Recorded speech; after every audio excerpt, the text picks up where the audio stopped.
My name is Emily Janssen. I'm 34 years old. Today is September 23rd, 2015. We are in Sacramento, California. I'm with StoryCorps, and I just met Janna this morning. My name is Janna Burkhalter. I'm 58 years old, and it's September 23rd, 2015, and we are in Sacramento, California. And I just met Emily. Great.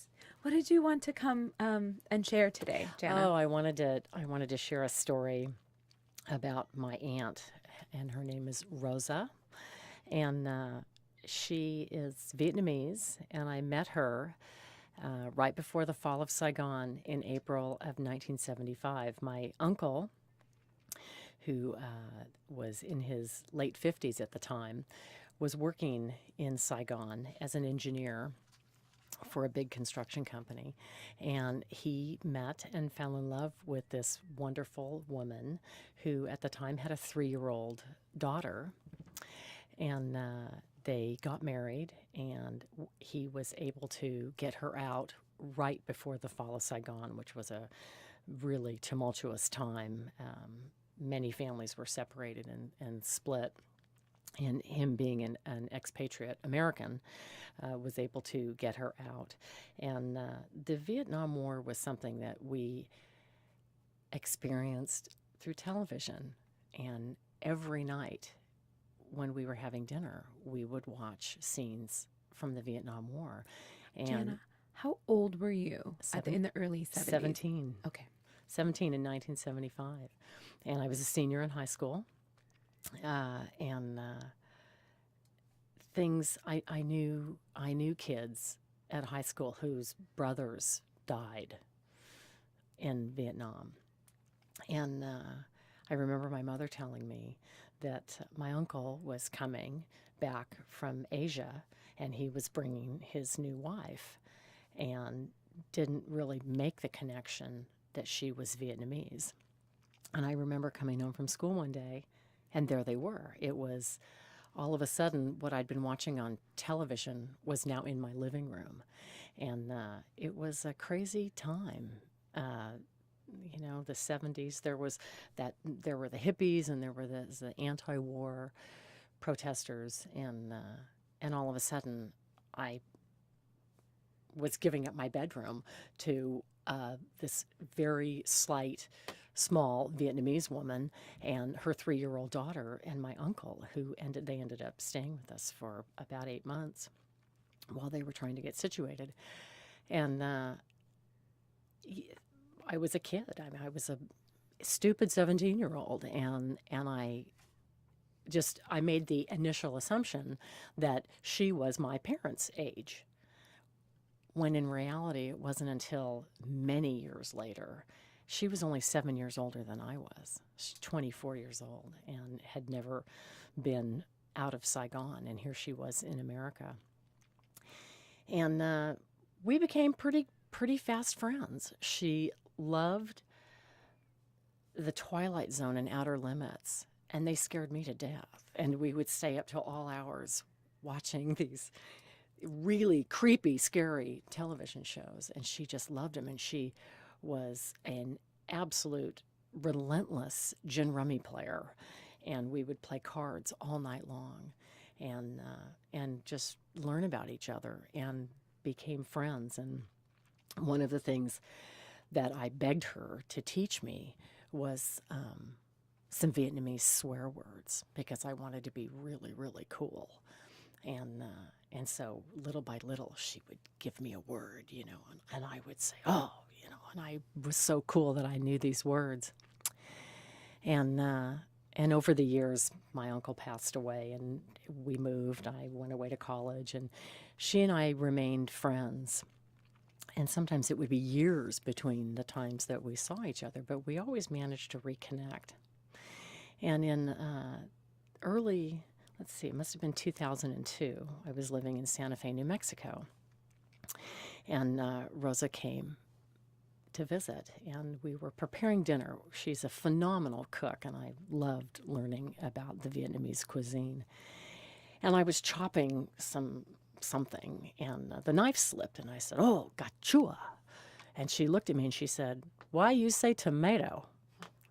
And I said, "I didn't say tomato. I said, you know." And she looked at me and she says, "No, you said tomato." And it was then I realized that all of the swear words she taught me were vegetables and fruits. And she did that because she loved me.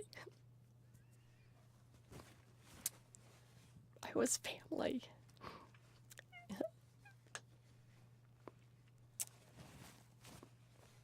Excuse me. No, you're I just good. never met anyone who, no matter what, accepted you and loved you and would do anything to protect you simply because they were family. Is that why does it make you, it really strikes a chord with you? Why does it make you so emotional? Well, because this was someone who, you know, we only saw on television, we only saw the bad side of that conflict that was going on in that country, and you never really understood the people.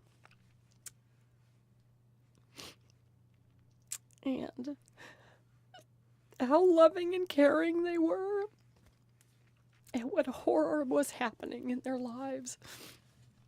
And it wasn't, it was a long time before she would open up to me and tell me some of the things that she witnessed that happened to her family. Her father worked in banking for an American company, and it was horrible what had happened to him, and he was jailed for many years. And it took them many, many years to get the family out of Vietnam and to the States. And she still has some relatives that are back there, distant relatives, and we've talked about making a trip. She wants to take me and show me Saigon and Hanoi. She still calls it Hanoi, not Ho Chi Minh City, but she tells me what a beautiful country it is and what beautiful beaches they have. And her friendship to me was such a gift that when I was a punk 17-year-old and wanted to learn swear words, I just, it took me a long time to realize what I had. Did she remember doing that? Did you ask her about it when she said, "You're saying tomato"? And you Oh. thought that you were swearing. What did she say to you when you asked her about it? I said no. I said something else, and it was a dawning that came over her, and she just laughed about that and just thought that was the funniest thing. And no, she hadn't remembered that she had done that until I said that. And because I said it with such incredible inflection. When I say tomato in Vietnamese, I really say tomato. And she just thought that was the funniest thing ever. She just thought that was, but that's just, she would never have done anything to make me look, and that's their society. I mean, women don't speak like that over there. And it doesn't matter that, you were, that I was just a holy terror back then at 17. She, in her eyes, that was a way of protecting me. And that way I would never say something in public that somebody else would look at me and think poorly of me because of what I'd said. So let's back up, back to 1975, or that whole time period, and paint a picture for me in your household. What was it like at that time? What were you seeing on TV? Mm-hmm. What was your family saying about it? Well, my parents were quite a bit older. They waited quite a while before they had kids, and my brother and I, we were off in our own little world doing sports after school and just whatever. And when it was time to come home and sit at the table, my mother would, we were in a family where my mother would work hard to prepare the meal, and you didn't start eating until my mother had a chance to sit down and would pick up a utensil, and then it was, no holds barred at that point. But there was always a conversation about what was happening. And because we knew families that had sons that had been drafted, it seemed like it was always part of the meal to wait and hear the body count, and just what a horrible thing was happening overseas, but it was never, why are we there? There was always a very strong opinion that we are there and we're doing the right thing. So it was kind of a Republican, if you will, mentality. And it wasn't there. There was never a question about patriotism and what's happening. Why these boys are fighting over there. It wasn't until after the war and the veterans started coming home that it became evident that we were ill-equipped as a society to take care of this displaced group of people that were coming back with their issues, and a lot of the kids that families that we knew whose sons came back, and the condition that they came back in with the medical issues and the emotional issues. When I think back on that time period, it's horrible. And yet I made this incredible connection with this woman from the other side of the world that couldn't be closer to, 40 years later, couldn't be closer to me than if, she'd given birth to me. I mean, and the fact that she's so close to my own age. We've talked about having some kind of a celebration, this being her 40th year here, and I helped her become a citizen. That was the other thing that we worked hard on, and I taught her to bowl. She was a tenacious bowler. And tell me about that. Tell me about trying to teach someone to bowl. Well, she had the most beautiful hands and fingernails. Her fingernails, even now, are just long and gorgeous, and she doesn't do a thing to them. And I remember handing her a bowling ball, and showing her how to put her fingers, and just pulling her hand back out and looking at her nails, and then just jamming it right back in that ball and bowling. And it was just something she'd never done before, that she just took to it and had more fun, and she was really instantly good at it. That's something, the next time I see her, I'm going to ask her if she wants to go bowling. We haven't done that in Are you a good bowler? No, I'm horrible. But evidently I can teach somebody how to bowl really well. But no, that we did. We had a lot of fun. I would take her fishing down to Huntington Beach, and we'd fish off the pier, and she could do that for hours. And her daughter went everywhere with us, and she's now 43 years old and beautiful with her own family. I mean, I don't look at her as being Vietnamese anymore, and she barely comes up to my shoulder. I mean, I'm quite tall, and she's not very tall, and she's just my aunt, and I just can't imagine my life without her, and I can't imagine not having her in my life.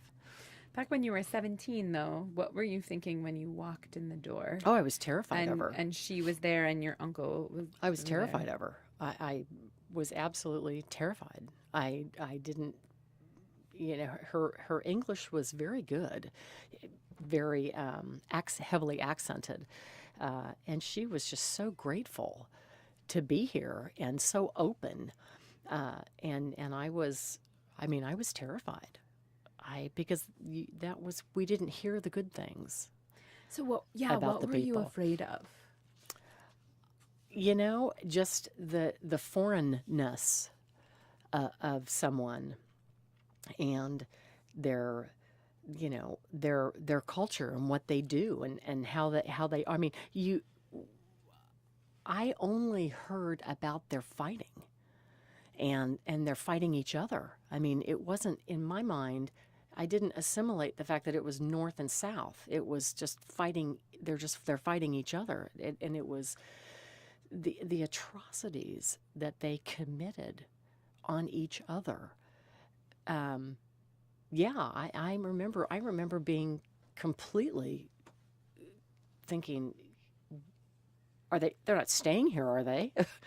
and it was really quickly. In fact, I think we pretty much bonded over food, as I recall. She and that's a lot of how they are with in families. The meal is really important. And she was an incredible cook, and my mother, of course, was absolutely. And I remember taking her to an Asian market, the first time I ever went to an Asian market with her, and some of the things that she wanted to buy, the fish. I thought, oh my God, we're not going to eat that, are we? And nowadays, when she comes to visit me in Sacramento, that's the first thing we do. I mean, the engine's not cold in her car before we're driving down to, the Asian market, and we're buying duck and fish and all kinds of stuff that we cook together. So it's hard to talk about how I could have been so afraid of someone who I just love so much now. Was there a moment that you remember when you started to realize, oh, we're becoming friends? Or well, not really. It was kind of like I just woke up one morning and it was accepted the fact that this is my aunt. She's in my family. I dearly loved my uncle. He was a big part of my life because he was just he would do anything, and he used to make my mother crazy, and of course I loved that about him especially. But it just, cooking with her, and she was so curious about everything, and she was so grateful to be in our home. That how could you not like somebody like that? That was just, wanted to do whatever she could to be part of the family. It was an amazing experience. It's funny, I don't remember. I remember being afraid, but I don't remember ever feeling. I never felt like I was in jeopardy, that she was going to personally hurt me or anything like that. I think I was just afraid of the strangeness of it, and not knowing. And in hindsight, I can't even imagine putting myself in her place, being relocated like that, and I just can't imagine it. I can't imagine my life without her, even if she never did teach me any swear words. you were never mad at her. She came and she took your room, right? She and her uncle. You Yes. were 17. I mean, Yes. did you have words with your parents? Did you? No. No. No, because again, you when you're a kid, you just don't think past the immediate. It wasn't like, well, how long are they staying?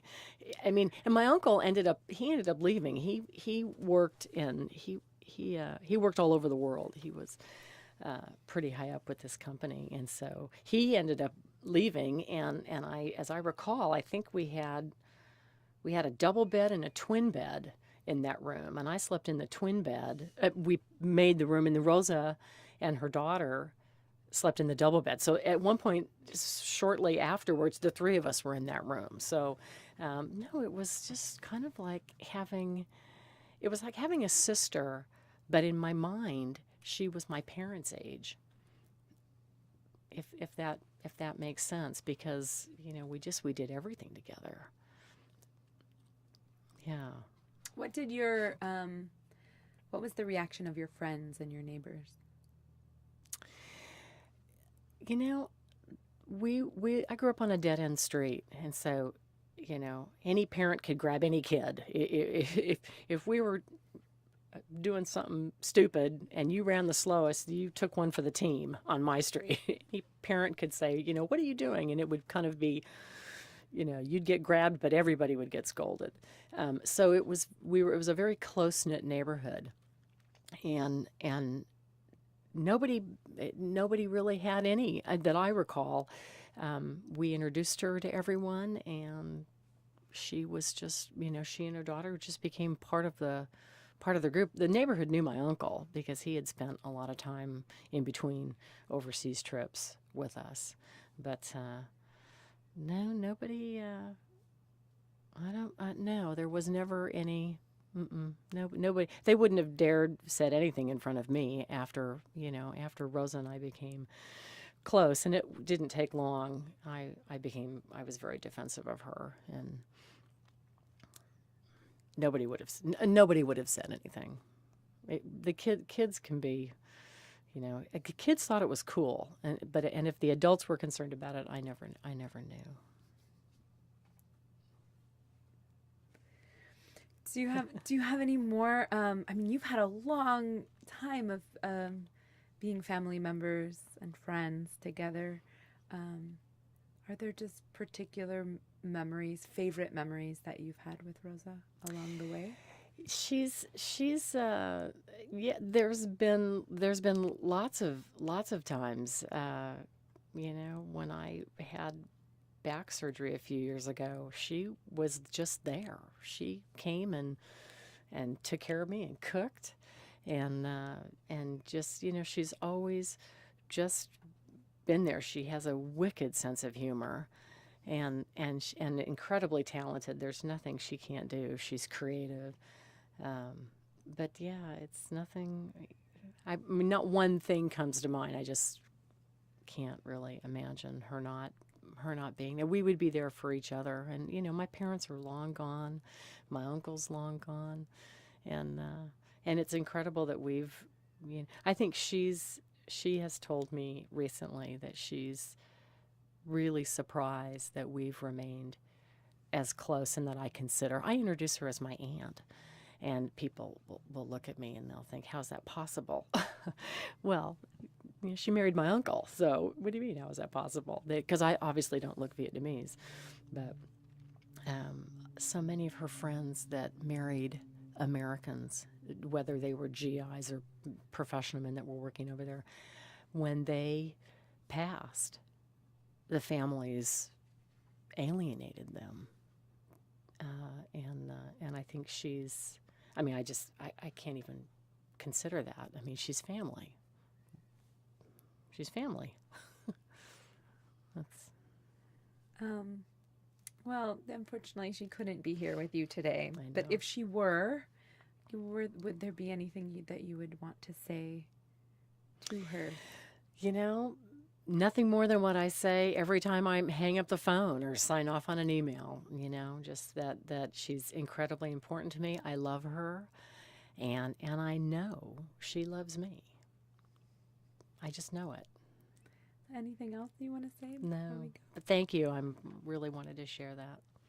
Thank you.